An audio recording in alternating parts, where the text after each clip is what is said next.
JSP, BJP, TDP పార్టీల ఉమ్మడి కదిరి నియోజకవర్గం అసెంబ్లీ అభ్యర్థిగా పోటీ చేస్తున్న శ్రీ కందికుంట వెంకట ప్రసాద్ గారిని సైకిల్ గుర్తుపై మీ ఓటు వేయించి గెలిపించాలని కోరుతూ శ్రీమతి కందికుంట యశోదమ్మ గారు పట్టణంలో ఇంటింటి ఎన్నికల ప్రచారం నిర్వహించారు. కదిరి నియోజకవర్గంలో కావచ్చు, కదిరి పట్టణంలో కావచ్చు, కందికుంట వెంకట ప్రసాద్ గారు కార్యకర్తలకు, ప్రజలకు ఎటువంటి కష్టం వచ్చినా నేను ఉన్నాను అంటూ ఒక భరోసా కల్పించే ప్రజా నాయకుడు. అటువంటి నాయకుని గెలిపించుకోవాల్సిన తరుణం ఆసన్నమైంది. కదిరి పట్టణాన్ని అత్యంత సుందరమైన నగరంగా అభివృద్ధి చేస్తామని, అండర్ డ్రైనేజీ వ్యవస్థను ఏర్పాటు చేస్తామని హామీ ఇచ్చిన ఈ వైఎస్ఆర్సీపీ ప్రభుత్వం అధికారంలోకి రాగానే ఆ మాటను పూర్తిగా మర్చిపోయింది. దీని కారణంగా వర్షం పడింది అంటే చాలు కాలువల్లో పేరుకుపోయిన పూడికను తీయకపోవడం వల్ల మురుగు నీరు మొత్తం నివాస గృహాలకు చేరి ఇబ్బందులు పడుతున్నారు. ఇటువంటి సమస్యలు పరిష్కారం అవ్వాలి అంటే ఈసారి మనం అంతా కందికుంట వెంకట ప్రసాద్ గారిని గెలిపించుకోవాలని, మీ అమూల్యమైన ఎమ్మెల్యే, ఎంపీ ఓట్లను సైకిల్ గుర్తుపై వేయించి అత్యధిక మెజారిటీతో గెలిపించాలని కోరుకుంటున్నాము.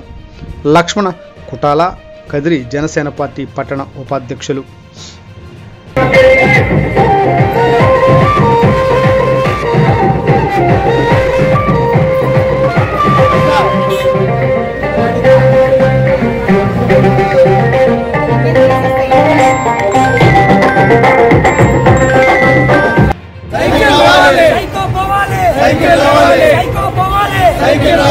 జై జనసేన, జై తెలుగుదేశం, జై BJP.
Janasena party, Telugu Desam party, BJP పార్టీల ఉమ్మడి అభ్యర్థి అయినటువంటి శ్రీ కందికుంట వెంకట ప్రసాద్ గారిని అత్యధిక మెజార్టీతో గెలిపించాలని శ్రీమతి కందికుంట యశోదమ్మ గారు ఈరోజు కదిరి పట్టణంలో 21వ వార్డు ఎన్నికల ప్రచారం ప్రారంభించడం జరిగింది.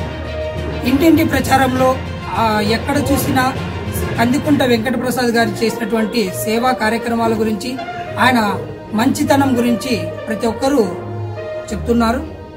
ఈసారి మేము గతంలో ఎన్నోసార్లు ఆయనకే ఓటేశాం. ఇప్పుడు కూడా కందికుంట ప్రసాద్ గారి గెలుపు కోసమే మేము ఈసారి కూడా ఆయనకు ఓటు వేసి గెలిపించుకుంటామని తెలియజేస్తున్నారు. ఈ సైకో పోవాలంటే ఖచ్చితంగా రాష్ట్రంలో ఉన్నటువంటి, ముఖ్యంగా మన కదిరి నియోజకవర్గంలో ఉన్నటువంటి విద్యావంతులు కావచ్చు, విద్యార్థులు, వివేకవంతులు అంతా ఆలోచించి ఈసారి ఎమ్మెల్యే అభ్యర్థి అయినటువంటి కందికుంట వెంకట ప్రసాద్ గారికి సైకిల్ గుర్తుపై ఓటు వేసి అత్యధిక మెజార్టీతో గెలిపించాలని కోరుతున్నాం. ఎందుకంటే గతంలో ఈ కదిరి పట్టణంలో ఎటువంటి మౌలిక వసతులపైన దృష్టి పెట్టిన పాపాన పోలేదు ఈ వైఎస్ఆర్సీపీ ప్రభుత్వం. ఎక్కడ చూసినా సరైన రోడ్లు లేవు, వీధి దీపాలు లేవు, సకాలంలో నీళ్లు రావు. ముఖ్యంగా వర్షం పడిందంటే ఈ కాలువల్లో ఉన్నటువంటి మురుగునీరంతా పొంగి ఈ ఇళ్లలో ఉన్నటువంటి ప్రజలు చాలా ఇబ్బందులు పడుతున్నారు. వాటి మీదే ప్రధానంగా దృష్టి పెట్టి మన కందికుంట వెంకట ప్రసాద్ అన్న గారు కదిరి అభివృద్ధి కోసం మొట్టమొదటిగా ఈ అండర్ డ్రైనేజీ వ్యవస్థను తీసుకుని వచ్చి కదిరి పట్టణాన్ని అభివృద్ధి చేస్తారని, ఈసారి కదిరి నియోజకవర్గంలో ఉన్నటువంటి ప్రతి ఒక్కరూ సైకిల్ గుర్తుకే ఓటు వేస్తాం. మిమ్మల్ని గెలిపించుకుంటామని ప్రతి ఒక్కరూ తెలియజేస్తున్నారు. ఈ సైకోకి ఎందుకంటే ఈ 5 ఏళ్ల కాలంలో ఈ జగన్మోహన్ రెడ్డి మహిళల పైన దాడులు జరుగుతున్నా, విద్యార్థులకి ఉద్యోగాలు లేకపోయినా, ఉద్యోగస్తులకి సిపిఎస్ రద్దు చేస్తానని చెప్పి ఇట్లా మాటలు మార్చిన విధానం చూస్తుంటే ఇతని పైన నమ్మకం పోయింది. ఒక్క ఛాన్స్ అన్నదానికి ఈ ఆంధ్రప్రదేశ్ రాష్ట్రానికి భవిష్యత్తు లేకుండా చేసినటువంటి జగన్మోహన్ రెడ్డికి మరొక ఛాన్స్ లేకుండా మేము ఈసారి కూటమి అభ్యర్థి అయినటువంటి కందికుంట వెంకటప్రసాద్ గారిని గెలిపించుకుంటామని తెలియజేయడం చేస్తున్నారు. దీనికి మేము కూడా ఈ కూటమి తరపు జనసేన పార్టీ తరపున వారి గెలుపు కోసం కృషి చేస్తామని తెలియజేసుకుంటూ ఈ అవకాశం ఇచ్చినటువంటి 21వ వార్డు కౌన్సిలర్ కావచ్చు, మరి తెలుగుదేశం పార్టీ నాయకులకు, మహిళా కార్యకర్తలందరికీ పేరు పేరున కృతజ్ఞతలు తెలియజేసుకుంటున్నాను. జై జనసేన, జై తెలుగుదేశం.